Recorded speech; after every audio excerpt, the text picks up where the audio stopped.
Assalamualaikum warahmatullahi wabarakatuh. Selamat sore, dan salam bahagia selalu. Teman-teman, berjumpa kembali kita di Desa Institute dalam program Sambel Desa, sama-sama belajar desa. Dan sore hari ini yang biasanya kita yang secara berkomitmen untuk memberikan pembelajaran kepada kita yang biasa mengisi di hari Kamis, hari ini diajukan sehari. Jadi topik sore hari ini adalah keberlanjutan dari topik minggu kemarin. Kalau kemarin kita membahas tentang bagaimana penyusunan rencana kerja dari Badan Permusyawaratan Desa, dan sore hari ini kita akan belajar bersama keterkaitan dengan bagaimana BPD dalam menyusun laporan kinerjanya. Jadi seharusnya materi ini besok, tetapi karena besok beliaunya yang dengan setia selalu menjadi pemantik di hari Kamis berhalangan karena akan pergi ke luar Pulau Jawa, yaitu ke Sulawesi Selatan, jadi diajukan hari ini. Baik, kita sapa dulu pemantik kita yang luar biasa dengan setia memberikan pembelajaran kepada kita. Beliau adalah Bapak Haji Nurazuki SPD, selaku Direktur Pusbintek Palira. Selamat sore, Bapak. Selamat sore, Jantias. Assalamualaikum warahmatullahi wabarakatuh. Waalaikumsalam warahmatullahi wabarakatuh. Kabarnya pripun, Bapak? Alhamdulillah sehat. Alhamdulillah sehat. Sehat. Besok mau perjalanan jauh ke Luwu Timur ya, Pak? Luwu Timur dari Makassar masih jalan darat 12 jam katanya. Agenda pembelajaran ada bintek. Iya, memberikan istilahnya memberikan manfaat kepada sesama, dan itu pasti akan menjadi amal yang luar biasa terus mengalir untuk penjenengan. Iya, barangkali juga ada kawan-kawan yang TPP yang dekat dengan sana, monggo nimbrung sana Kabaria. Ya, jadi besok jadwalnya Bapak Haji Nurazuki ke Luwu Timur ya, Sulawesi Selatan. Teman-teman yang berlokasi tugas di sana, monggo besok jadwalnya Pak Haji ada di sana. Bisa langsung beliau secara hari Jumat itu full. Hari semalam saya kosong. Baru menyampaikan materi hari Sabtu dan Minggu.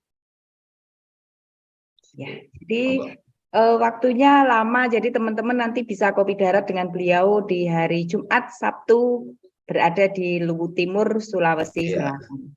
Baik Bapak, topik sore hari ini menarik keterkaitan dengan penyusunan laporan kinerja dari Badan Permusyawaratan Desa. Jadi nanti kita akan belajar bersama mendengarkan materi yang Bapak berikan. Jadi nanti monggo teman-teman untuk disimak sebenarnya kapan sih laporan kinerja itu dibuat, kemudian kepada siapa diperuntukkan laporan itu, terus apa saja yang masuk dalam laporan kinerja, serta muatan apa yang ada dalam laporan kinerja nanti akan kita bahas di sore hari ini. Selama 1 jam ke depan kita akan nyambel bareng di Sambel Desa episode sore hari ini. Monggo Bapak untuk materi sore hari ini. Terima kasih Jantias. Assalamualaikum warahmatullahi wabarakatuh. Salam sejahtera untuk kita semua, saudara sekalian. Besar permohonan maaf saya yang sedianya hari Kamis secara rutin kita berusaha istiqomah, dan untuk menebus itu saya harus mengajukan hari ini sebagaimana dengan alasan disampaikan oleh Jantias tadi. Saudara sekalian, pada sore hari ini kita akan membahas materi atau topik yang merupakan keseimbangan atau jawaban atas apa yang saya sampaikan minggu depan atau di seri sebelumnya tentang rencana kerja BPD, dan sekarang adalah laporannya. Insya Allah laporan yang kita buat ini nanti akan nyambung.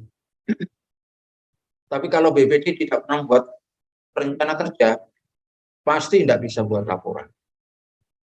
Berarti materi yang kemarin disimak ya. Selengkapnya saya screen. Kemudian ini nanti singkat saja, diskusinya yang bisa panjang. Menyusun laporan Badan Permusyawaratan Desa. Saudara sekalian, sebelum saya lanjut, jangan lupa rajin mengunjungi website Puspintek Palira, Gerakan Desa Merdeka, grup Facebook, Instagramnya Puspintek Palira, Twitternya juga, channel YouTube-nya. Monggo. Banyak hal yang bisa saudara sekalian ambil dari situ. Itu adalah publik, maka ketika sudah saya publikan, bukan milik saya lagi, tapi milik kita semua. Dalam pembahasan ini, dasar hukum yang kita pakai sama dengan penyusunan rencana kerja. Ada satu bedanya, yaitu dengan terbitnya Permendagri nomor 73 tahun 2020 tentang pedoman pengawasan pengelolaan keuangan desa. Hanya bedanya ini. Sedangkan peraturan yang di tingkat desa juga tetap sama. Kuncinya ada di mana? RPJMdes, RKPdes, lalu keputusan BPD tentang tata tertib BPD. Di tata tertib inilah sebenarnya juga memunculkan aturan mengatur dirinya sendiri, kelembagaannya sendiri tentang kapan, bagaimana membuat rencana kerja, lalu bagaimana membuatnya dan kapan harus dilaporkannya, itu ada di tata tertib ini juga seluruhnya. Misalnya, hal ini perlu saya tegaskan, kenapa? Seringkali saya mendapatkan pertanyaan yang sesungguhnya jawabannya itu diatur di dalam Perdes maupun peraturan oleh BPD. Jika mereka bertanya, tapi Perdesnya tidak punya, maka apa yang harus kita jawab? Ketika kemarin ada pertanyaan, apakah BPD boleh menjadi ketua Karang Taruna? Jawabannya ada di mana? Perdes, LKD, dan tata tertib BPD. Itu. Apakah desa Anda punya itu? Belum punya, ya udahlah. Urus saja desa Anda seperti kita. Beres. Saya gitu kan. Masalahnya ini di tahun sudah 9 tahun undang-undang desa. Kalau kunjung aturan-aturan di tingkat desa ini dibuat, lalu desa mau dibuat, mau dikendalikan atau kelola bagaimana. Begitu, saudara sekalian. Nah, kali ini, apa sebenarnya yang disebut dengan laporan kinerja BPD? Dari sisi akronimnya ada LKBPD, laporan kinerja BPD. Aku baca Pak Am nulis UI langsung tak. Kemudian, kalau kita lihat dari dasar hukum pokoknya ada di Permendagri nomor 110 tahun 2016. Adapun definisinya nanti pun akan saya bacakan, akan saya bagi dua karena ada LKBPD dan LEKBPD. Tetapi ini dalam satu dokumen. Nih, saudara sekalian, ini definisi nanti di slide berikutnya akan saya uraikan.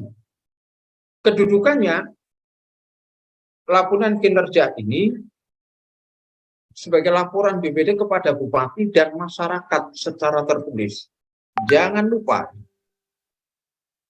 LKBPD itu tidak hanya laporan kepada bupati. Sama seperti LPPdes. Ada 3 macam.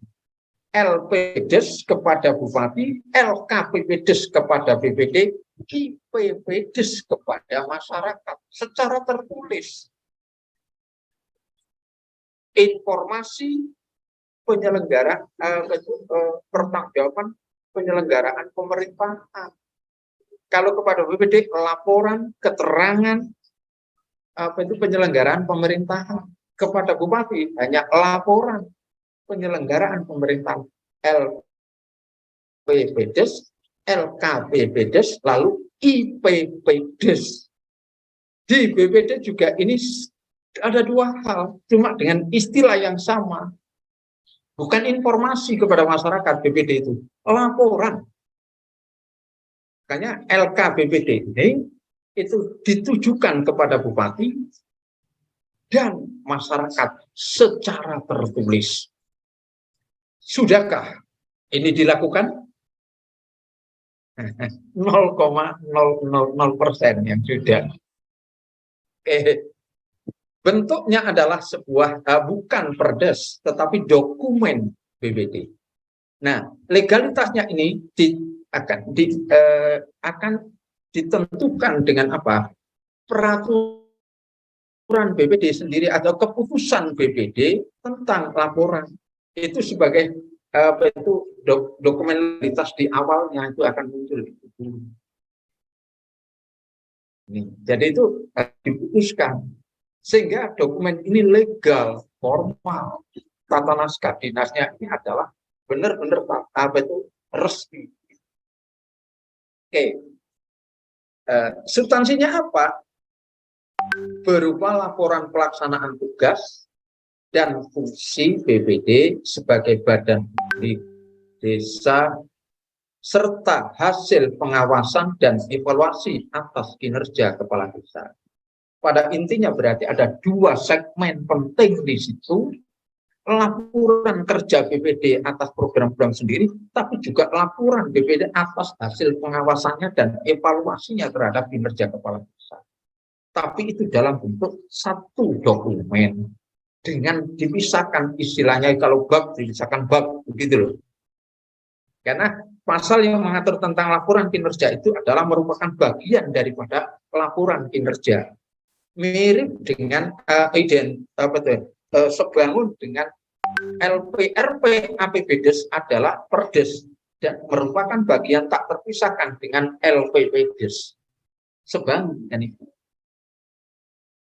Tujuannya apa? LK ini adalah kalau disampaikan kepada bupati melalui camat untuk bahan pengawasan dan pembinaan kepada pemerintah desa. Itu di samping kalau kepada masyarakat tujuannya ya untuk laporan kepada masyarakat. Nah, yang perlu dicermati ini adalah sebagai bahan pengawasan dan pembinaan bagi camat atau dengan nama atas nama bupati. Kenapa saat ini tuh banyak sekali kecamatan atau camat ini tidak punya kemampuan untuk membina, mengawasi dengan detail, membina dengan baik ini. Salah satunya adalah akibat dari apa? Tidak pernah dilapori oleh BPD. BPD tidak pernah membuat laporan kinerja, maka camat tidak punya catatan-catatan khusus tentang desa tertentu. Kalau toh ada catatan yang adalah berdasarkan asumsi atau pemikirannya sendiri. Ini. Oleh karenanya, ini sebenarnya sangat penting karena ini rapot bagi pemerintah desa dan ini nanti akan bisa menjadi bahan untuk membina lebih lanjut desa. Anehnya, banyak sekali justru kecamatan atau super desa itu justru mencegah agar BPD tidak perlu membuat LK. Karena nanti kalau membuat LK, maka akan muncul, ini loh rapot kades saya. Ini tidak membuat ini, tidak membuatnya, dan apa. Investment aja. Kalau membuat itu nanti kan berarti harus mengkoreksi semuanya. Karena itu evaluasi. Banyak itu loh ya. Di daerah saya sendiri itu ada BPD mau membuat LK ini malah dicegah, dilarang. Aneh kan? Kalau kemudian saya katakan pemerintah kabupaten tidak serius dengan desa, saya kira tidak salah. Oke, lanjut. Macam-macamnya sekarang. Ada laporan kinerja BPD akhir tahun anggaran, ada laporan kinerja BPD itu yang akhir masa jabatan atau akhir periode. Karena BPD itu menggunakan istilah periode, jadi akhir periode adalah AMP lah, begitu.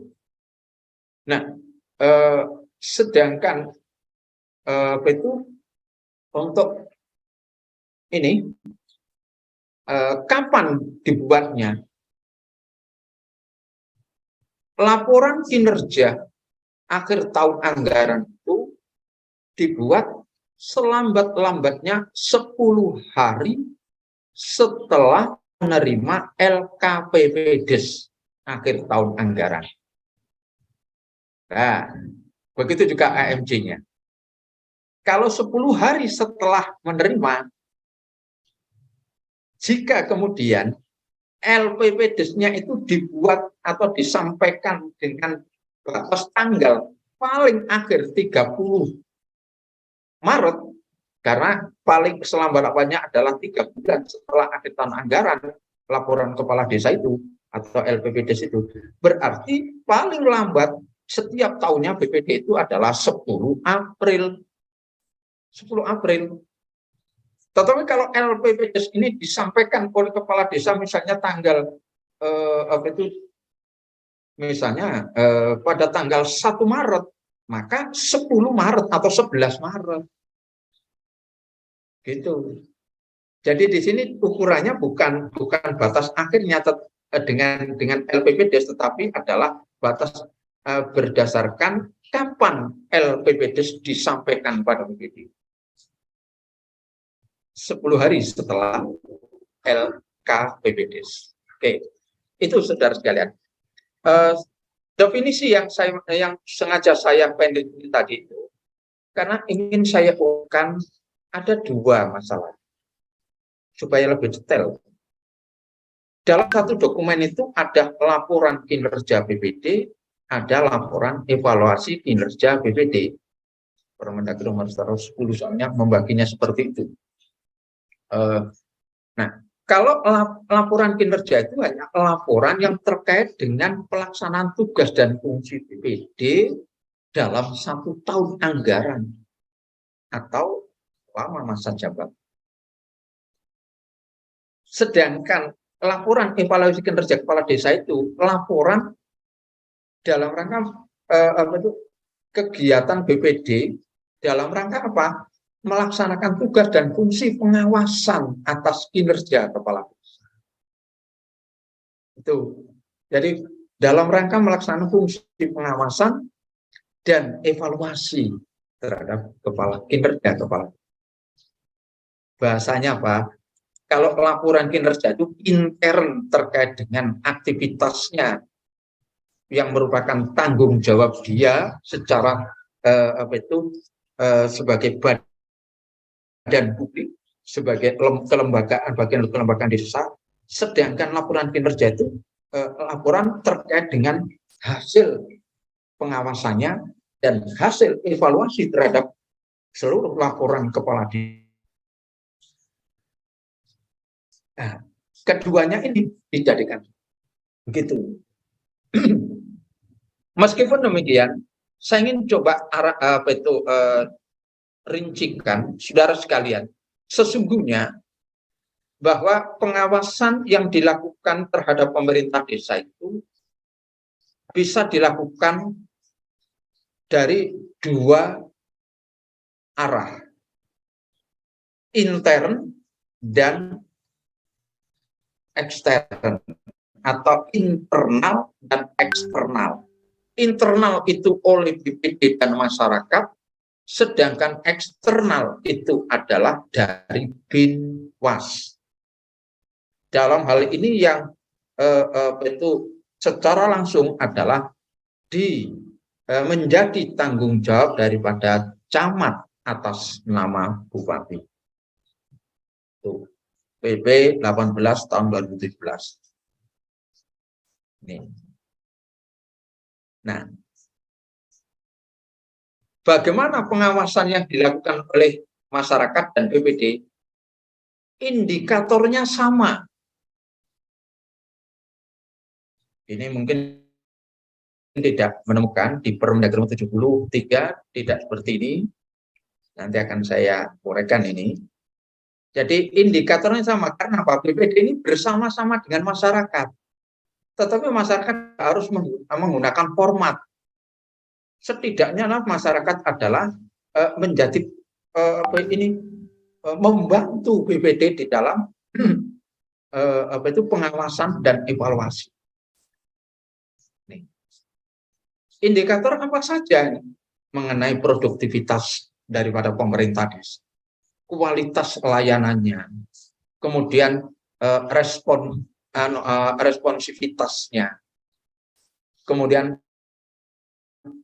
responsibilitasnya, dan akuntabilitas. Dan harus muncul, indikator ini harus muncul nilai, karena ini kaitannya dari pengawasan kemudian ada ke evaluasi. Karena arahnya mengapa harus muncul nilai? Karena nanti untuk memberikan satu kesimpulan evaluasi itu, untuk memberikan rekomendasi. Tuh. Makanya format yang ada di lampiran Permendagri nomor 73 tahun 2020 itu, jika ini diterapkan, maka tidak ketemu bagaimana tingkat kinerja daripada kepala desa saya. Tidak ketemu. Kenapa? Hanya ada jawaban iya, tidak, iya, tidak. Terus gimana? Itu kan checklist. Checklist saja. Bahasanya apa? Menjadi apa? Pemeriksaan. Dan itu lebih tepat itu bila dipakai oleh Binwas. Karena apa? Binwas ini lebih pada pengawasan, tidak melekat, tapi lebih banyak pada monitoring. Tapi kalau BPD ini sampai dengan observasi, pengamatannya terlibat. Sedangkan Binwas pengamatannya dalam mengawasi itu tidak terlibat. Maka yang muncul, indikator yang dimunculkan sebagai Permendagri nomor 73 itu hanya apa? Income atau masukannya apa, prosesnya bagaimana, hasilnya bagaimana, lalu kualitasnya bagaimana. Ya, tidak jawabannya di kolom-kolom matrixnya. Dan ini tidak bisa memberikan kesimpulan apa-apa. Kesimpulannya adalah menjadi apa? Imajinasi. Apa nanti dihitung kalau iyanya sekian itu berarti bagus? Belum tentu. Iyanya di bagian yang mana? Indikator yang mana? Jadi instrumen yang dipakai di Permendagri nomor 73 itu hanya untuk Binwas ke atas atau supradesa, tapi untuk BPD nggak bisa pakai itu. Karena nanti apa? Tidak bisa menghasilkan satu kesimpulan. Maka saya buatkan format yang mana nanti akan menghasilkan kesimpulan. Sebagaimana slide berikut ini. Ini saya ambilkan contoh, saya penggal saja. Ini formatnya. Jadi ada indikator yang jelas untuk pengawasan. Bagaimana? Nah, ada nilai di sini. Yang di checklist yang mana? Itu. Taruhlah saja misalnya kalau kalau pakai angka itu nanti dari 1 sampai 5. Ini adalah menggambarkan ini 1 sampai 5. Bagaimana misalnya produktivitasnya baik, maka di angka ke 1 berarti A. Angka, nah ini kalau diakumulasikan nanti itu kalau maka akan ketemu nilai. Akan ketemu nilai. Kalau misalnya kalau baik itu menduduki angka 8 sama 7 misalnya. Sedang itu adalah 6. Kemudian kalau buruk itu adalah 5 dan 4. Cukup kan? Atau sekarang cukup dengan apa? 5, 6, 7 angka itu. Yang penting untuk menjembatani munculnya nilai. Itu.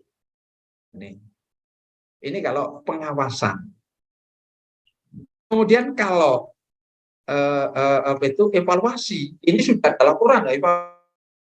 Evaluasi berarti sudah ada laporan. Maka harus dimunculkan nama kegiatannya apa di evaluasi. Sesuai enggak? Linear enggak? Kemudian format keduanya adalah uangnya. Nah, ketika mengevaluasi uangnya ini loh, anggaran awal berapa, perubahan berapa, realisasi berapa, sisanya lebih atau kurang ini berapa, sumber anggaran dari mana, terus ini kok sisa dari kok bisa sisa, kok kurang dari mana. Ini kalau tidak didukung bukti-bukti keuangan dan BPDH, apa itu tidak boleh melihat misalnya, kan sama juga bohong, tidak mungkin bisa membuat kesimpulan apa-apa BPD. Makanya itulah kemarin saya katakan bahwasanya Pak, tidak ada hal yang yang masuk kategori rahasia. Seluruh dokumen keuangan desa itu bagi BPD tidak ada rahasia. BPD harus tahu bagaimana bisa mengisi angka-angka di sini, bisa mengisi ini. Tidak bisa. Benar tidak realisasinya sekian itu? Buktinya apa? Kan begitu. Jangankan uang misalnya, Anda lulus apa SMA, apa buktinya? Ini jasa saya. Kan fotokopi aslinya mana? Jangan-jangan ini sekedar fotokopi. Dan bukan nama Anda aslinya. Ya kan? Jadi gitu. Maka jangan kemudian berpikir sebagaimana saya ulang, bahwa BPD tugasnya memang mengawasi dan mengevaluasi. Sedangkan camat dan juga PMD itu adalah mengawasi dan membina. Beda kok tujuannya. Ya. Lalu APIN adalah mengaudit apabila ditengarai ada yang tidak beres. Gitu loh.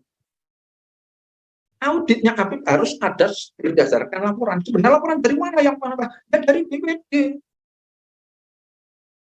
Permendagri nomor 73, lihat itu alurnya, peta jalannya bagaimana, APIN itu turun ke bawah itu dari mana? Hasil evaluasi BPD. Dibaca. Oke. Jadi tolong teman-teman sampaikan pada desa dampingan Anda atau siapapun Anda, mungkin BPD Anda. Inilah aturannya. Maka kalau ada lagi yang itu berpendapat atau menyampaikan statement bahwasanya BPD jangan overlapping. Ini bukan, itu adalah rananya, domainnya, rananya APIN dan tidak begitu. Perilakunya sama, mengevaluasi dengan mengaudit itu perilakunya sama, tetapi tujuannya yang berbeda. Ini harus disadari. Karena apa? Itu adalah melaksanakan mandat daripada rakyat. BPD itu mandatarisnya. Nah, kalau nanti BPD ditegakkan semacam itu, kemudian rakyat mengambil alih, kedaulatannya gimana? Apa perlu seluruh rakyat yang gerutuk ke kantor desa? Kan tidak, kan? Tidak kita inginkan. Wah, nggak ngerti. Rakyat mungkin yang nggak ngerti. Jangan dipikirkan, jangan berpikir seperti itu. Di era yang semakin mengglobal IT seperti ini, masyarakat itu semakin banyak yang melek aturan. Maka jangan main-main. Apalagi ini urusan uang rakyat. Begitu. Saudara sekalian. Nah, ini adalah contoh daripada bagaimana pengawasan dan evaluasi formatnya seperti ini. Adapun substansi daripada laporannya linear dengan rencana kerja itu 5 substansi yang harus dituangkan terkait kinerjanya, terkait dengan laporan pelaksanaan tugasnya, dan terkait dengan laporan pelaksanaan pengawasannya. Kemudian ada tambahan terkait dengan evaluasi terhadap LKPPS, lalu evaluasi terhadap kinerja di seluruhnya. Ada pertanyaan beberapa waktu yang lalu, bagaimana kalau kepala desa tidak menyampaikan LKPPS? Di Permendagri nomor 110 tegas, dalam hal kepala desa tidak menyampaikan LKPPS, maka BPD tetap membuat evaluasi kinerja. Berarti apa? Bab evaluasi LKPPS ini tidak, tapi evaluasi kinerjanya Maka Pak, ya kasih saja evaluasi hasilnya Pak, 5454 semuanya buruk semua. Maka apa? Rekomendasinya adalah mohon agar Bapak Bupati memberhentikan. Itu tidak buat laporan. Kalau tidak membuat laporan itu adalah bisa diberhentikan, bisa bagi kepala desa. Gitu loh. Ini. Nah, dari 5 ini kemudian saya susun dengan sistematika laporannya seperti ini. Jika nomor 1, 2 itu ada kaitan mulai dari bab 1 sampai dengan bab 7, 3, 4, 5 saya sendirikan ini pengawasan, hasil pengawasannya. Kemudian ini adalah evaluasi terhadap LKPD-nya, dan ini adalah evaluasi kinerja merupakan apa? Kesimpulan atas hasil pelaksanaan dan pengawasan, kesimpulan dari hasil evaluasi LKPPDes, lalu rekomendasi. Nih. Ketika LKPPD tidak diberikan oleh kepala desa, tapi 10 berarti 10 April harus tetap membuat, maka 1 bab ini ditiadakan. Kalau 1 bab ini ditiadakan, maka 1 subbab yang B ini pun juga harus ditiadakan. Begitu gambarannya. Oke, terima kasih. Saya kembalikan pada moderator Centias. Assalamualaikum. Ya, terima kasih Pak Nur, materi yang luar biasa. Pertanyaannya kembali kepada diri kita masing-masing selaku pendamping yang selama ini mendampingi desa. Sudahkah BPD melaksanakan laporan kinerjanya? Dan balik lagi pertanyaannya akhirnya, karena BPD bisa menyusun laporan kinerja jika memang BPD melakukan pekerjaan. Jadi ya ini merupakan suatu bola yang memang perlu diusut atau diurai keterkaitan dengan pelaporan kinerja yang disusun oleh BPD. Ribet ternyata ya Pak, sesuai dengan aturan yang mengatur. Baik teman-teman, selanjutnya kita akan diskusi bersama keterkaitan dengan topik sore hari ini. Kita akan membuka forum diskusinya. Jadi teman-teman bisa raise hand untuk menyampaikan, bisa share keterkaitan dengan BPD pada waktu menyusun laporan kinerja. Baik, di sini sudah ada Kang Iman yang raise hand, kita beri kesempatan. Monggo Kang Iman, langsung. Terima kasih Mbak Tias. Assalamualaikum warahmatullahi wabarakatuh. Waalaikumsalam. Salam sehat Pak Nur.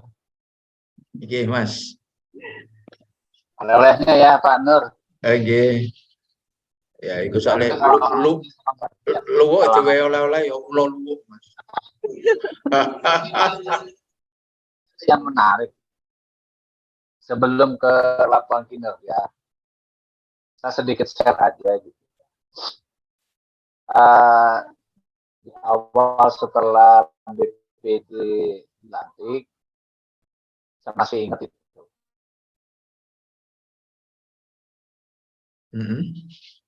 Iya kan? Setelah itu saya berikan soft copy penyusunan pengurusan di BPD, yaitu menunjuk siapa yang jadi ketua, wakil ketua, sekretaris, dan pembidangan. Karena pembidangannya kan ada 2, pembidangan pembangunan. Itu saya kasihkan pertama itu, yang saya lakukan itu.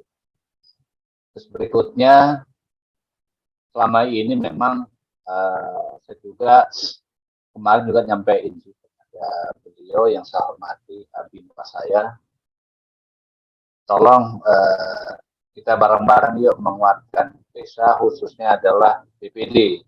Karena emang betul yang dikatakan oleh Pak Nur, di jajaran Binwas itu kurang begitu open gitu ya, artinya belum begitu merangkul sekali keberadaan tupoksi peran. Kalau tupoksi oke, tapi perannya yang mana? Jadi kalau saya sambung tupoksi peran BPD, apalagi sudah ada Permendagri 73 ya tahun 2020. Nah, ini kan butuh sekali sebuah peningkatan kapasitas. Lagi-lagi sebetulnya itu apa namanya, di kadang-kadang kan ada sebuah alasan Untuk kegiatan itu butuh biaya itu. Sekarang itu modelnya apa yang dilakukan oleh kalian bagus. Bisa lewat online. Karena apa? Melihat itu adalah beban kinerja. Sebetulnya beban kinerjanya BPD sama dengan pelaksana langsung, yaitu perangkat desa kepala desa. Yang harus dilakukan mungkin adalah saat bertemu, saat duduk bersama, itu harus ada yang dibicarakan lebih urusnya. Sehingga terakhir itu di tahun 2003 ini kami gitu ya, satu tim kemarin memberikan lagi time schedule itu Mbak Tia. Time schedule dari Januari sampai Desember, 1 Januari sampai 30 Desember itu harus ngapain-ngapain, dan di situ ada cantolan turun-turun regulasi gitu ya. Memang itu belum begitu sempurna gitu ya. Tapi setidaknya itu yang telah kami lakukan dan sedikit meringankan Pak Nur dan Pak Tias. Jadi kalau orang kita bicaranya adalah apa yang telah Anda lakukan, kami sudah melakukan tentang progres, outcome sama impactnya itu yang belum begitu terlihat jelas. Begitu Pak Nur sampai apa yang tadi disampaikan indikator-indikator, saya udah menyampaikan juga gitu ya. Tapi ya itu lagi-lagi kalau biasanya terkait dengan something-nya gitu bagi BPD. Jadi alhamdulillah di kami di Kabupaten Banyumas sekarang SSH-nya, salary-nya naik gitu ya, dinaikkan hampir hampir dua kali lipat ya, hampir gitu.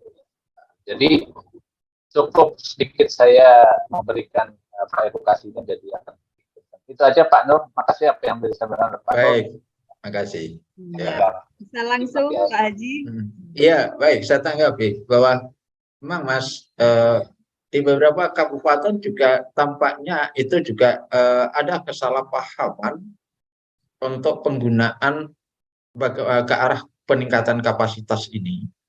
Di kode rekening yang 4, di bidang 4 itu sebenarnya jelas sekali kan itu. Yang pertama itu peningkatan kapasitas aparatur desa. Di situ itu tidak hanya pemerintah desa, tetapi juga BPD dan LKD.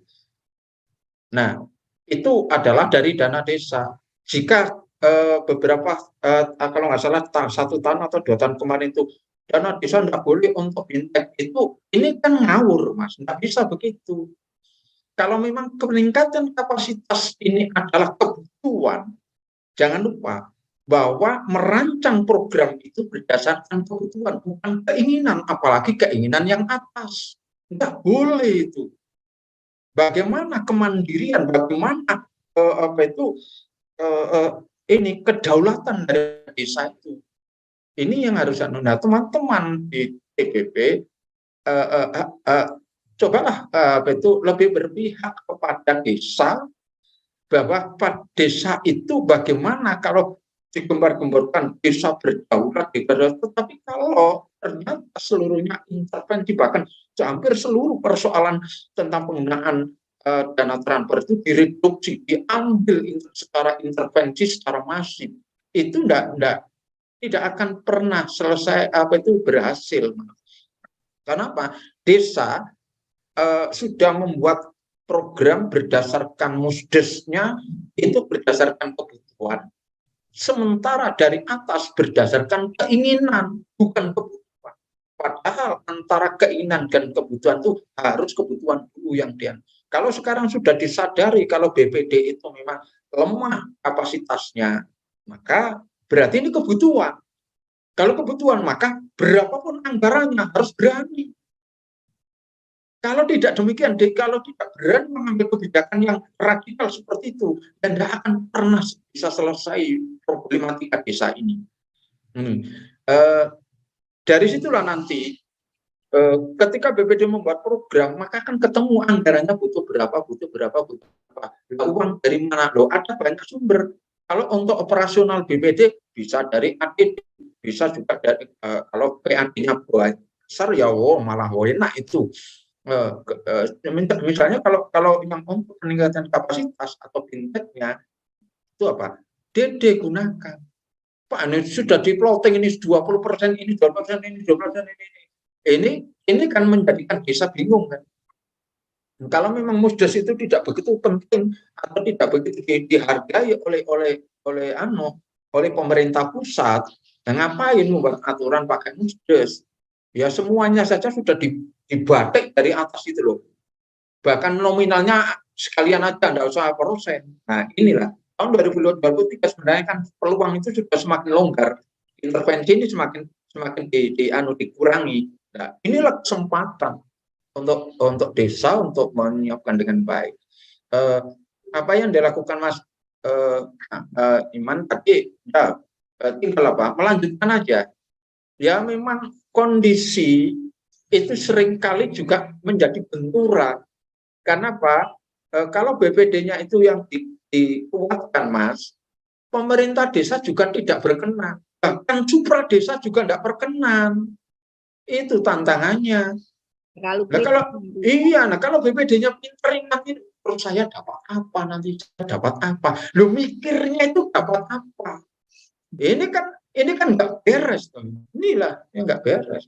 Sementara kalau ada apa-apa itu EPP-nya yang dikambing hitam kan. Padahal kalau menerima apa-apa tidak pernah kebahagiaan. Dan itu. Begitu Mas Iwan. Mungkin ini yang lain nanti nyambung itu. Oke, monggo. Yang Tias. Ya Kang Iman, nanti kita sambil diskusi kita sambung menyambung. Baik, di sini juga sudah ada yang raise hand, ada Bang Irwansah. Kita beri ruang untuk beliau untuk menyampaikan sesuatu. Monggo.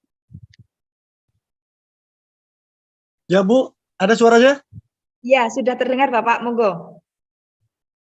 Ya, terima kasih Pak Nur dan rekan-rekan yang lain dan Ibu saya. Assalamualaikum warahmatullahi wabarakatuh.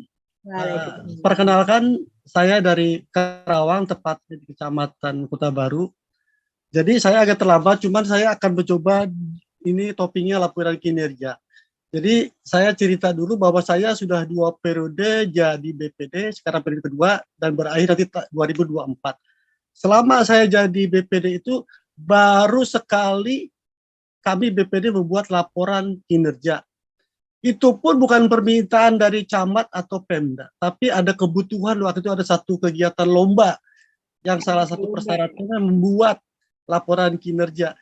Dan dibuat tapi juga tidak ada yang protes, tidak ada yang koreksi, pokoknya sampai masuk dan akhirnya masuk ke nominator 13 di Jawa Barat. Saya nggak tahu itu peserta. Nah, sekarang kami mau membuat lagi yang kedua. Nah, menarik. Sekarang lagi mencoba mencari bahan. Nah, terkait dengan itu saya di bidang pemerintahan.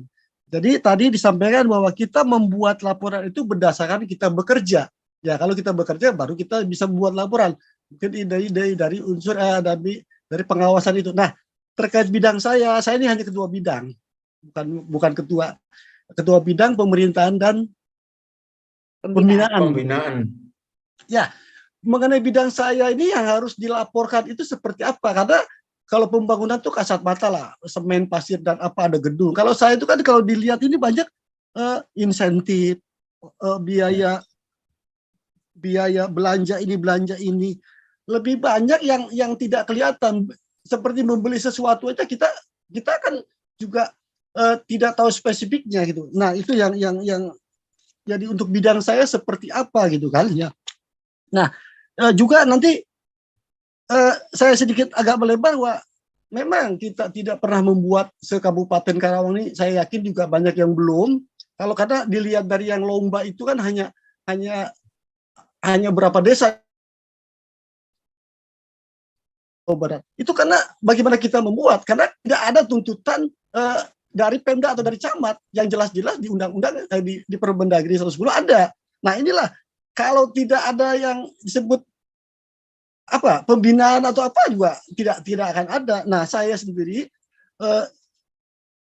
sudah 2 periode ini malah mau berakhir baru beberapa kali mendapat peningkatan kapasitas dan akhirnya ya bisa bicara seperti dulu gelap sekali. Malah pernah dulu kami dipasangin banner di desa itu bintek peningkatan kapasitas, di itu duduk yang memberi materi perangkat desa. Ya saya waktu juga ketawa, tapi itulah kejadian. Sekira itu Pak Nur, itu dulu pendekatan saya untuk bidang saya ini pembuatan laporan seperti karena kan tadi banyak belanja, banyak pembayaran. Demikian, terima kasih. Assalamualaikum warahmatullahi wabarakatuh. Terima kasih Pak Irwansyah. Baik Pak Nur, ada 3 poin utama berkaitan dengan, nah ini adalah sesuai kebutuhan ternyata laporannya, tapi kebutuhan untuk lomba. Baik, terima kasih Mas Irwansyah, bahwa sesuai dengan bidang, kalau itu sesuai dengan kebutuhan ya, dan tidak ada arahan pembinaan bagaimana poin-poinnya, ya pasti itu bisa Anda bandingkan dengan sistematika yang ada di file materi hari ini, kemungkinan itu beda, mungkin beda itu. Kalau kok nggak enak kalau saya katakan yakin beda, itu kok nggak enak, mungkin aja beda. Bidang Anda itu, inilah Mas ya, bidang Anda memang bidang yang paling sulit. Penyelenggaraan pemerintahan dan pembinaan itu banyak sekali belanjanya itu tidak berupa modal, tapi barang dan jasa. Barang dan jasa. Dan banyak, tentunya berarti banyak yang sekali pakai, bahkan banyak yang itu seolah-olah seperti itu bahasanya apa? Fiktif. Seperti kabut begitu. Ya, seperti kabut gitu. Ya, tapi tidak Mas, enggak begitu sulit. Tetap enggak sulit, kenapa? Berarti apa? Bidang ini harus sering ke kantor desa. Iya. Kaur Tata Usaha dan Umum banyak mengambil peran di dalam penyelenggaraan pemerintahan ini, anggarannya karena tupoksinya di situ. Kaur Tata Usaha dan Umum. Di situlah nanti itu banyak. Kenapa? ATK itu di situ semua. ATK di situ, Siltap di situ, jadi energinya untuk pengawasan dan evaluasi itu ada di rananya atau tupoksinya ada di, lebih banyak ada di Kaur Tata Usaha dan Umum. Ini karena penyelenggaraan pemerintahan banyak sana. Nah, tinggal apa? Ketika melakukan pengawasan itu kesulitan, maka bisa langsung kepada evaluasinya. Kalau sudah evaluasi berarti apa? Kan itu izinnya tahunan, Mas. Beda dengan proyek fisik. Setiap satu titik kegiatan ada DLPA-nya. Tetapi kalau untuk ATK itu laporannya tahunan. Cuma pencairannya biasanya berdasarkan kebijakan, bisa per semester, bisa per 1 bulan, supaya masa nanti kalau langsung 1 tahun tidak mungkin, masa 1 tahun langsung beli kertas 20 rim itu kan ya juga nggak enak itu, cicil begitu. Nah tinggal apa? Dokumen-dokumen pendukungnya ini jelas, eratnya bagaimana. Kenapa? Setiap perangkat desa itu karena menjadi PKA, dia juga harus membuat RKA. Ya kan? Setiap PKA kan membuat RKA, rencana kerja anggaran kan. Nah, lihat cocokkan dengan RKA-nya, rencana kerja anggarannya bagaimana. Dari situ nanti akan dinukil menjadi RAP setiap item-item pekerjaannya. Nah, tentang RKA dan sebagainya, berarti apa? BPHD juga harus paham tentang Siskudes. BPHD juga harus mendalami tentang Permendagri nomor 20 tahun 2018. Itu Mas Irwansyah. Jadi kemudian yang kedua, sasaran itu evaluasi dan pengawasan bidang penyelenggaraan pemerintahan ini ada di bendahara atau kaur keuangan, karena dia yang memegang aplikasi Siskudes. Baru kepada sekdesnya. Jadi di situ arahnya. Karena dilihat saja pada apa tupoksi dari masing-masing perangkat desa itu yang arahnya ke sini akan ketemu. Ada kalau mau baca matriks saya, Mas, saya ada itu kalau di Puspinta Palira itu saya upload atau tinggal download itu matrik daripada institusional yang terlibat di dalam ini pelaksanaan kegiatan anggaran. Misalnya mulai urut itu nomenklaturnya sama persis dengan APBDes dan RKPDes. Jadi bidang ini kegiatannya ini siapa PKA-nya, kalau toh itu dibutuhkan TPK, siapa TPK-nya, dari LKD yang mana TPK-nya, lalu pengawasnya siapa, ada pengawasnya adalah para tingkat pimpinannya, ada yang bidang. Misalnya kalau kepada bendahara, uang masuk, uang keluar, ini tidak bidang, tetapi ada di ketua atau sekretaris. Itu rinci itu matrik itu untuk tipe desa swadaya, swakarya, dan swasembada. Berupa matrik itu jadi satu file itu ada kita kisaran ya 7 halaman begitu. Dan itu enak banget itu. Oh, berarti kegiatannya ini, bidang ini loh pengawasnya. Perangkat desanya adalah PKA-nya itu adalah kaur ini, kasih ini. Oh, ini ada TPK-nya itu kayaknya Pak. Oh, Karang Taruna ini TPK-nya karena bangun nanti lapangan. Itu juga ada semuanya kok, Mas Irwansyah. Bisa di searching aja judulnya coba dilihat adalah kegiatan anggaran. Searching kegiatan anggaran itu nanti kita akan ketemu di bagian bawah itu ada file yang bisa di-download. Ya. Oke. Terima kasih. Monggo, Jeng Tias. Ini itu di chat room itu barangkali ada yang perlu ditanggapi. Ini banyak yang menulis di sini di chat room. Jadi kalau kita tahu bersama bahwa bidangnya BPD itu kan memang ada 2. Ada bidang pemerintahan dan bidang pembinaan, serta ada bidang pembangunan dan pemberdayaan. Di sini ada yang menuliskan, Pak Haji, perlu kami sampaikan bahwa BPD sesuai bidangnya bisa rapat dengan KAUR sesuai bidangnya, semacam rapat KAUR per komisi mana gitu. Nah, memang untuk mematchkan antara aspirasi dan pelaksanaan memang harus perlu dikoordinasikan atau dirapatkan dengan bidang sesuai yang ada di penganggaran maupun di perencanaan seperti itu. Kemudian keterkaitan dengan ini perlu kami bacakan, keterkaitan dengan mungkin peningkatan kapasitas ya, ini pakai PAD aja sehingga BPD harus menyusun proker, misalnya untuk tahun 2023 akan menghasilkan berapa perdes yang dibuat, bisa dilihat sesuai dengan kebutuhan yang dibutuhkan perdesnya. Caranya bisa bertanya ke Pemdes atau melihat hasil IDM atau SDGs desa.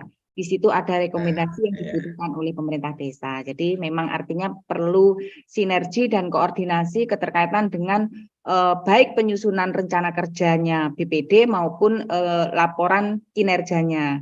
Jadi harus matching ya Pak Haji ya, program kerjanya pemerintah desa dengan program kerjanya BPD, artinya tidak boleh punya visi misi sendiri-sendiri. Iya.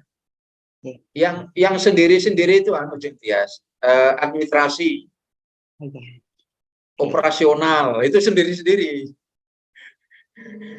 Iya, menarik sekali. Sore hari ini memang nanti sangat bersinggungan erat dengan pendampingan kita di lapangan. Di sini juga sudah ada yang raise hand, Pak Haji, kita kasih ruang Pak Muhammad Rusli. Langsung Pak Muhammad Rusli.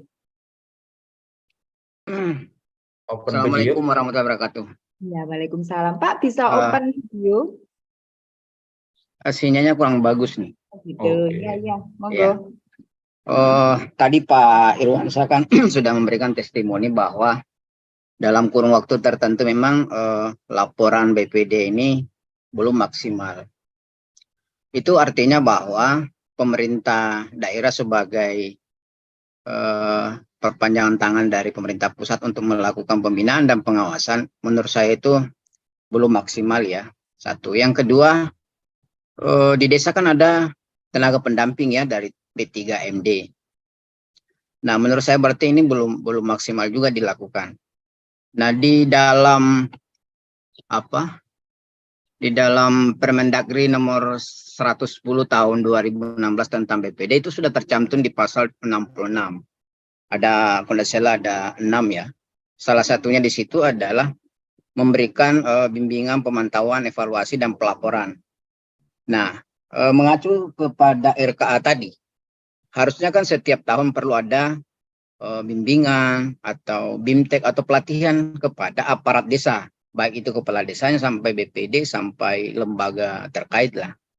Nah, ini mungkin perlu ada solusi bagaimana ini semua bisa dilaksanakan dengan baik. Kalau ini tidak dilaksanakan berarti kan yang terjadi adalah kegagalan ya. Seperti sering Pak Nur sampaikan bahwa kalau ini tidak dilakukan dengan baik, maka yang diciptakan pemerintah pusat maupun pemerintah daerah sengaja untuk memberikan atau membiarkanlah desa itu tidak bekerja secara maksimal. Nah, tentu dari kita sebagai pemerhati perlu memberikan masukan-masukan bahwa ini kan sudah jelas juknisnya, tinggal bagaimana melaksanakan itu. Berikanlah kewenangan kepala desa untuk membuat RAK-nya sesuai dengan kebutuhan yang ada. Nah, menariknya kalau ini tidak dilakukan berarti kan ada pembiaran gitu. Ini gimana solusinya, Cak Nur? Terima kasih.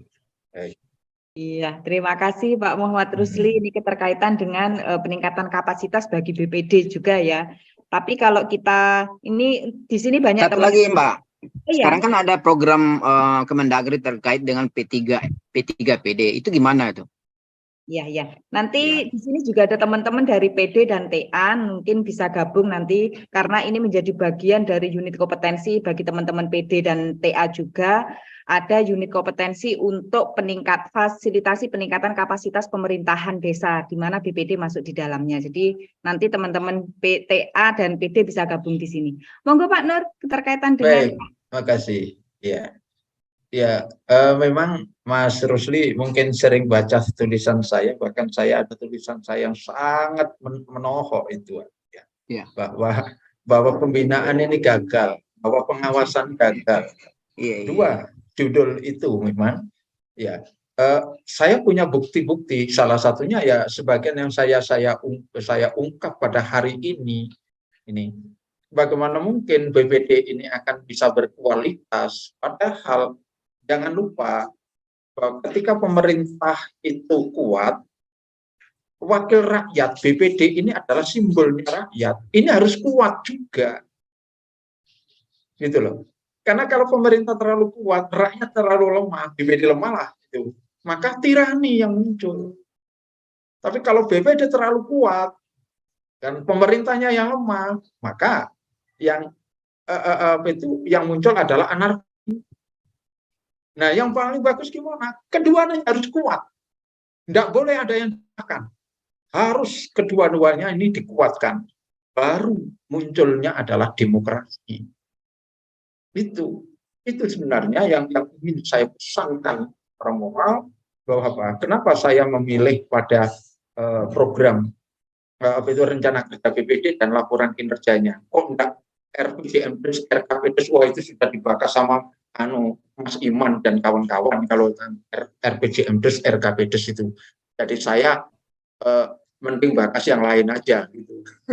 Kalau saya bahas RPJMDes nanti kan, wah ini gimana Pak Nuri, ini kan ruang saya kok di opo-opo ini. Jadi saya ngalah lah, saya tidak bahas RPJMDes-nya.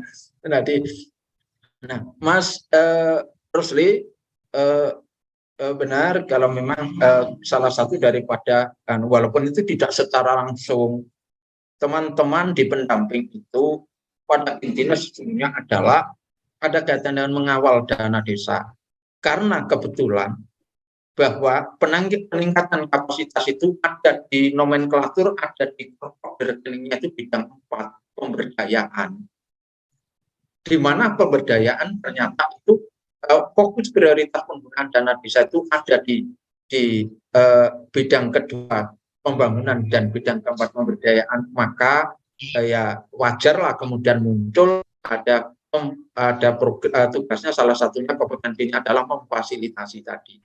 Nah, peluang ini ayo kita gunakan sama-sama dengan para pendamping.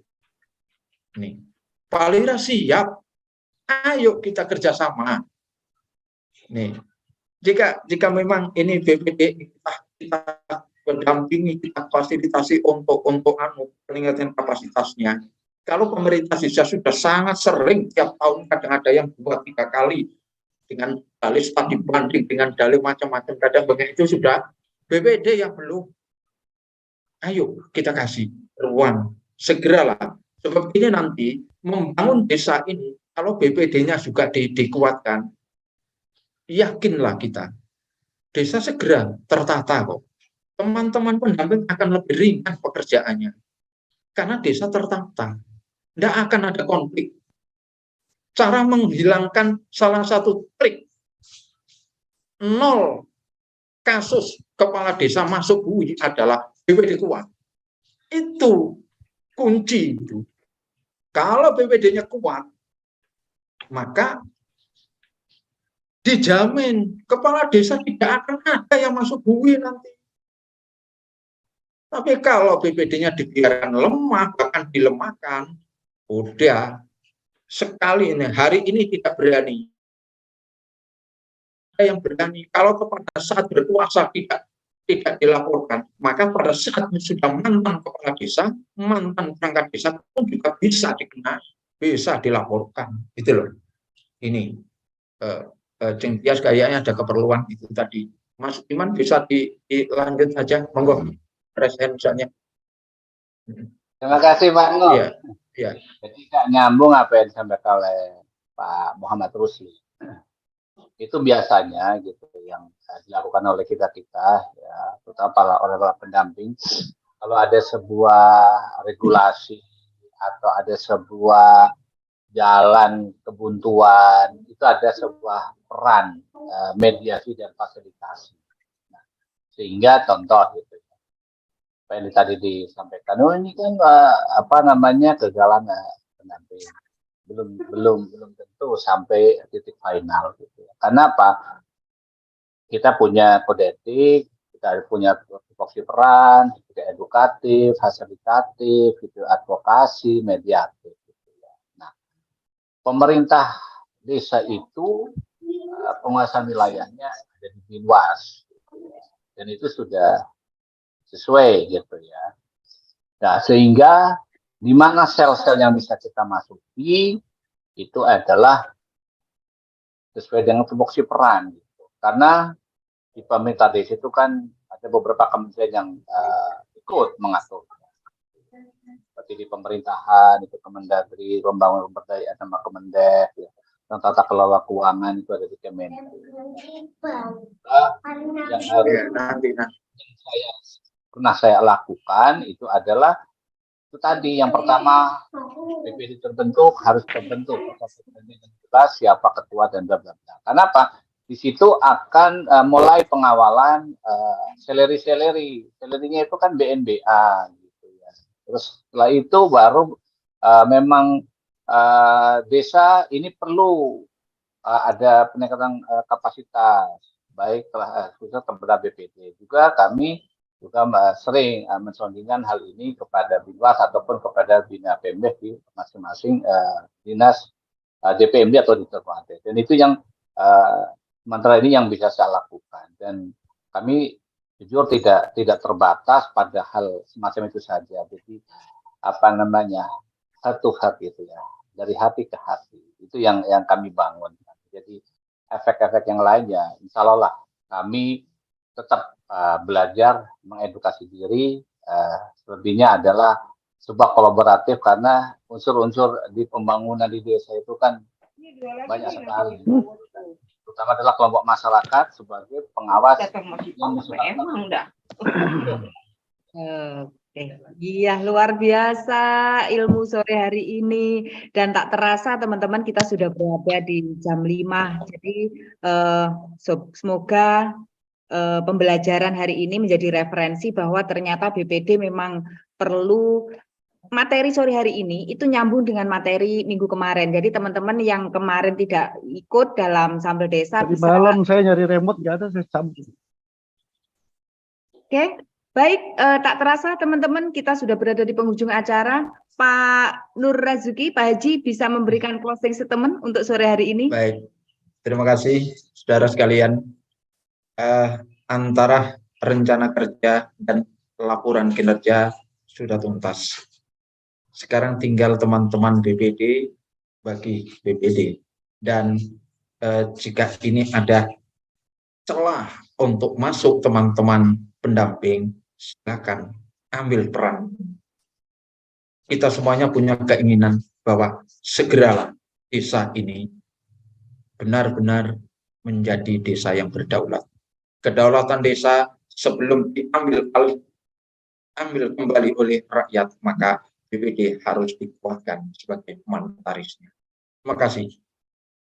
Luar biasa. Terima kasih teman-teman. Terima kasih Pak Haji. Semoga besok perjalanannya lancar, mulai berangkat sana sampai nanti balik lagi dan berbagi ilmu bersama kita kembali.